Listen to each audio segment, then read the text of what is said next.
Wits University is hosting its annual Gas Symposium, drawing energy experts, industry leaders and government officials to discuss the role of gas in South Africa's energy transition. The gathering focuses on critical issues such as energy security, economic growth and sustainability. This as the country looks to diversify its energy mix with cleaner and more reliable options. For more now on this, let us cross live to SABC News economics editor Tshepo Mongoai, who is in Parktown, Gauteng. Good afternoon, Tshepo. Can you tell us some of the focus points for today's symposium? Absolutely. I think the issues around South Africa reaching a gas cliff has triggered a lot of proposals and ideas, and one being that we need to start considering importing gas as an interim measure. And of course, one other important issue is power to gas, or gas to power, which is quite critical in our endeavors to ensure that we've got adequate gas supply in South Africa. As indicated, our current gas sources, mainly from Mozambique, would soon be depleting. And of course, South Africa also is sitting on massive gas reserves, but we know that that often takes years. Some of the speakers here said that it can take up to 8 years from discovery to production. But for more on the issue of capacity in terms of gas storage, we are joined by Oliver Naidu. He is the president of VOPEX South Africa. And thank you very much for joining us. You are in the storage business. How have we moved in ensuring that we start investing in storage as a country so that we can be able to import at a large quantity? I think the first thing is, we've TNPA launched the RFP in terms of Richards Bay for the storage terminal, Zululand Energy Terminal, which I'm the project owner. The JV between TPL and VOPEX South Africa was successful. We've signed the terminal operator agreement, and we're right now in the current process to develop the commercials, and we're planning towards the end of the year to launch the FEED decision to start the development of the storage terminal. What kind of capacity are we talking about, and what kind of gas are you going to be storing?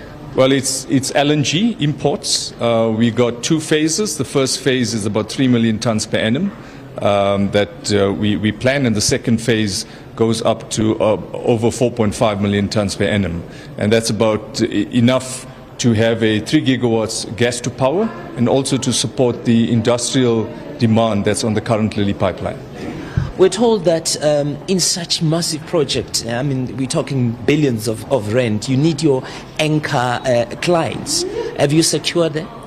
We're in the final stages, but gas to power is the anchor. There's 2 parts to the gas to power. There's the 3 gigawatts from Eskom, and there's the 2 gigawatts from the IPP office. So from the demand side on gas to power, I think there is sufficient demand. We just got to go to the process of making the project work and get to a bankable phase that we can take the final investment decisions. So if I understand you very well, there are 2 phases to this. There's gas to power, and of course there is the industrial use. Yeah, well, we will anchor it with gas to power, because that you need a strong volume base to develop the project. And once you get the 3 gigawatts gas to power going, we also connected directly into the Lily pipeline, which will support the industrial users. We're often told that LNG can be quite expensive, and for some projects. What's your take on that?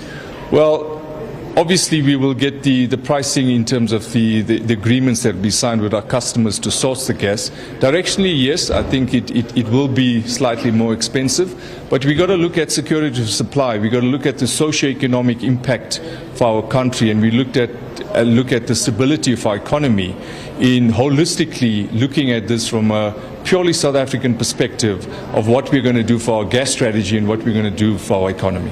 In terms of gas to power, who are some of the players to ensure that eventually we see that connected to the grid? Obviously, Eskom will play a crucial role. Well, Eskom is the key player, but it's more than that. Eskom is a key player. We have to look at also NERSA, that plays a key role in terms of the tariff and the policy.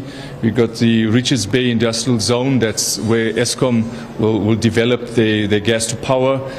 We've got the customers on the Lily pipeline. TPL is busy with an upgrade of the Lily pipeline. We've got Transnet Port Authorities. It's a new LNG import facility, a new port, a new jetty. And yeah, most importantly, it's also the community, a key stakeholder in how we're going to develop Richards Bay, how we're going to look at localization, how we're going to develop talent. It's our first LNG terminal. We don't have the skills currently in the country. We don't have an LNG terminal.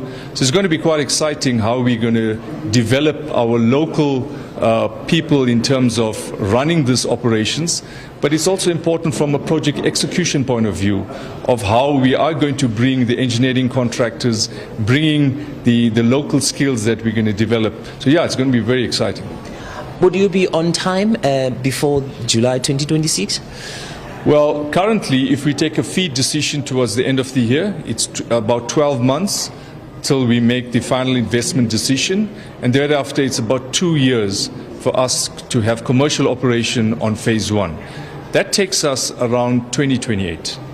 And I think we have to look at the entire integrated schedule with gas to power to finalize it so that all of these work together in terms of the investment decisions and the bankability that we have to do across the projects.